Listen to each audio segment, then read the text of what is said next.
Hello, and welcome everyone from AHVS 311F to our first virtual lecture as we are left to finish a few classes through the end of the term on this platform, as the benefit of face-to-face lectures has been taken off the table for the time being.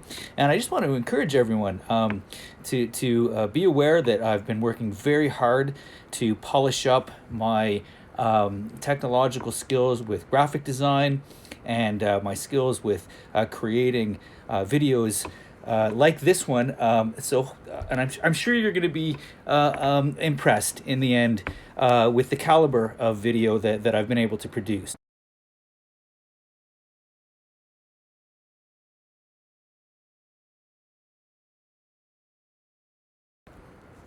So just kidding. I think I probably can do a little bit better than that, but I figure in the face of the situation we have at hand, a little humor might have gone a long way for some of us in class. So today, actually, what we're going to be discussing is Lecture 10. Again, still working through a little bit of catch up, and I will be discussing fear in VR before I'm finished with it. The relevant readings for today include Carol Clover's Her Body Himself from a couple of weeks ago, Richard Rouse III's Match Made in Hell, and Thomas Grip's Game Design Deep Dive. Both of those are game designers that we looked at briefly last week. And then today's reading was by Tammy Lin, Fear in Virtual Reality in Computers and Human Behavior. And I'll get to that before I'm finished with the lecture today. So our agenda for today includes what would have been the game demo presentations and questions are, of course, not available to us. But just as soon as Group 15 and Group 16 have submitted their videos to me, and I've had a chance to look at them, I will upload them to the weekly materials on the Course Spaces LMS for this course. I know that Group 16 is doing Five Nights at Freddy's, Help Wanted from 2019. Not sure what Group 15 is doing at this point, but I'll hope to hear from them soon. And I would like to let everyone know that as an accompaniment to this video, there is the PowerPoint that I would have presented in class will also be uploaded to the weekly materials, and I will indicate verbally as I'm moving through my lecture when would be the appropriate time to switch to the next slide in the PowerPoint presentation, so you can follow along manually that way. I will, of course, incorporate images of the slides into this video presentation as well, but if you wanted to have a longer look than what I make available in this Motion Time video, it will be available to you in the traditional PowerPoint format as well, once again to the appropriate weekly material on the Course Spaces LMS. And so at this point, I will, in fact, invite you now to switch to the second slide in the PowerPoint presentation, entitled Progressive Gender Identification in the Slasher Video Games. And to go back a little bit, a few weeks, in fact, to the Weiss reading that was talking about procedural adaptation, in order to make his argument, Weiss depends quite heavily on the conventions of the slasher film adumbrated by Carol Clover in the reading assigned 2 classes ago. And those include The Final Girl, as well as The Killer, The Horrible Place, etc. Now, in her own right, Clover makes the compelling argument that in its simplest articulation, the slasher horror film is counterintuitively, perhaps, progressive in terms of gender identities. She admits that it's sort of prurient celebration of the penetrative, violent assault and murder of the sexually transgressive nubile female in these films, almost deliciously murdered again and again. It's hard to overlook that in terms of the misogyny that is clearly embedded in the film, the lust for the penetrative violence against the particularly sexually active young teenage girl. But Carol admits that this prurient celebration of the penetrative violent assault and murder of these young women, she also observes that the primary protagonist, whom, if you'll remember from a previous lecture, Laura Mulvey claims the male viewer is compelled to identify with through the conventions of Hollywood cinema, not only from framing, but the hero we're generally invited to identify with is masculinist by traditional gender terms. And Laura Mulvey makes a compelling, if not problematic, argument that male viewers are generally invited to identify with the primary character. And Carol Clover observes that the primary protagonist in the slasher horror film, as prurient as the violence against young women may be, tends to be female. And that the male viewers of these films, somewhat uncharacteristically, tend to oscillate in their fan behavior between identification with the female victim, who she claims is masculinized in her defense of herself at the end of the movie, and the male killer, who is subsequently feminized. Not only through the symbolic castration by the final girl, but often through his confused sexual identity from a history of trauma that the narrative often doesn't foreground but is present. Now, Clover also observes that there is actually space for female pleasure in these otherwise misogynistic slasher narratives. Again, contra what Mulvey says, who really doesn't leave any space for female pleasure in narrative cinema viewing. And the rise of the final girl to the position of self-savior is what satisfies this ability for there to be space for female pleasure in viewing. Now, much of this argument really depends on the phenomenon of identification that she largely assumes, actually. And while Clover, she doesn't really adumbrate this term, it does derive largely from what is called narrative persuasion theory and social cognitive theory, which are larger theories in the field of media studies. Now, narrative persuasion theory argues that being absorbed into a media narrative is a key mechanism whereby the story can influence one's real-world beliefs and behaviors.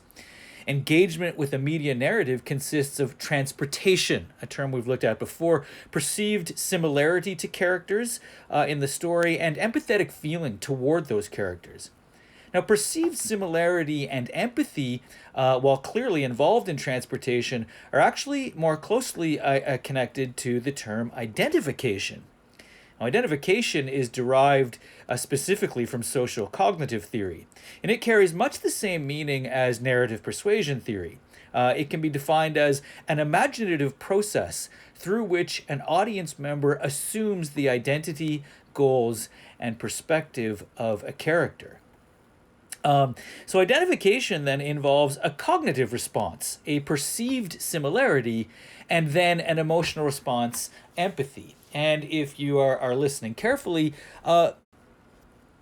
these characteristics of first some sort of cognitive response and then an empathetic or an emotional response certainly echo what Noel Carroll says in his reading about art horror, that these are the required conditions to generate what he refers to as the emotion of art horror. And so now I'll invite you to switch to slide number 3 in the PowerPoint presentation. Now, Carol Clover also trades heavily, actually, on the theories of Judith Butler, even though she only gives a very cursory credit to Butler. In Judith Butler's 1990, now quite celebrated text, Gender Trouble, Feminism, and the Subversion of Identity, Butler argues that gender is highly performative. She explains in different terms that we're born into a culture which makes the conventions of gender performance and heteronormativity seem natural. And one piece of Butler's evidence lies with the example of the transvestite or drag queen.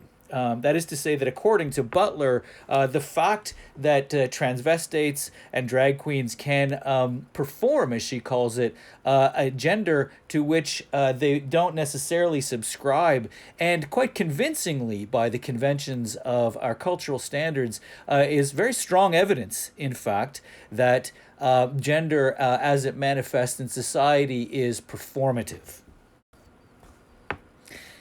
And now, according to Carol Clover, the idea that appearance and behavior do not necessarily indicate sex, indeed, she says, can misindicate sex, is predicated on the understanding that sex is one thing and gender another. In practice, that sex is life, she says, a less than interesting given, but that gender is theater. And whatever else it may be, according to Carol Clover, she uses actually the very obvious example of the first two Texas Chainsaw Massacres. And at the end of the original Texas Chainsaw Massacre film, of course, the character Leatherface is left unsatisfied and injured as his quarry escapes in the back of a pickup truck, and he stands in the street wildly waving his chainsaw over his head in unsatisfied fury. And the main character in the main protagonist, the final girl in Texas Chainsaw Massacre 2, as she rises to the more masculinized position of self-savior in the narrative at the hands of one absolutely ineffectual male savior after another, she is visually depicted at the end in an unambiguous graphic match to the original film, having absolutely appropriated the physical characteristics of the original killer as she dramatically waves the chainsaw over her head in a triumph of survival. So its purpose of this scene, according to Carol Clover, is not to make us forget that Stretch is a girl, but to thrust that fact on us. Clover argues that the moment in film here where Stretch is waving the chainsaw above her head, it is probably fair to say, she says, is also one that openly mocks the literary and cinematic conventions of symbolic representation in general. She says, quote, "It may be just this she says again, quote, "It may be just this theatricalization of gender that makes possible the willingness of the male viewer to submit himself to a brand of spectator experience that Hitchcock designated as feminine in 1960, and that has become only more so since then." So clearly Clover is using the language of the conventions of femininity and masculinity to make her argument. But what's interesting is this phrase, the willingness of the male viewer to submit himself to a brand of spectator experience that is otherwise understood as feminine. Now, Clover actually also challenges first-person shooter, FPS, or really just first-person perspective in terms of cinema, as necessarily equivalent with heightened identification. And this is some of the problem with some of the readings we had, is that they don't explore the mechanics of first-person perspective in detail. Many of them take it simply as a given that first-person narrative construction in a video game or a film will inherently and obviously heighten the process of identification that we've defined earlier. If you remember, for example, in Dan Pinchbeck's shock horror in the horror video games compendium that we've been looking at, he argues that the relative lack of visual avatars in first-person shooter games has been argued to enable a greater and more direct relationship between the player and the system. And he goes on to say later, there is a direct, if reduced, perceptual mapping between avatar and player in first-person shooter games, and this has the potential to reduce the emotional distance between the world of the video game and the player. Now, Clover challenges that perhaps too much is made of the use of what she calls the eye camera to represent the killer's point of view.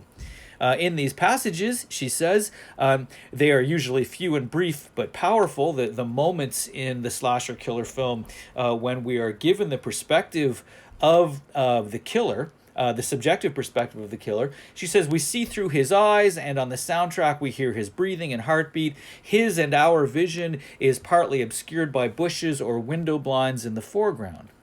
By such means, we are forced, the argument goes, to identify with the killer. But Clover, quite candidly, goes on to say, in fact, however, the relationship between camera point of view and the process of viewer identification are poorly understood.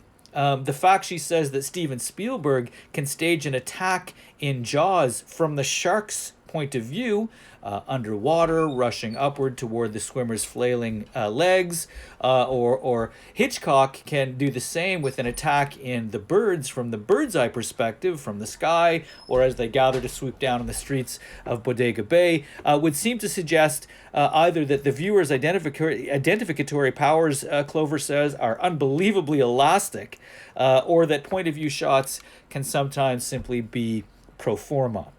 And what pro forma means in this context is only produced as a matter of each circumstance. That is to say, our identification with the character is subject to the situation at hand. If it's first person and the character is human, we might have the ability to identify with that character, but if it's first person and there's nothing particularly human about the character, then perhaps these mechanics of heightened identification don't hold.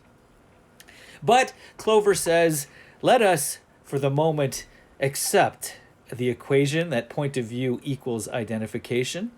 And from that point of departure, we will move on to slide number 4. And we'll do that at the beginning of the next video segment in order to cut these up just a little bit, which you can see also in the same weekly materials section, probably right below this one.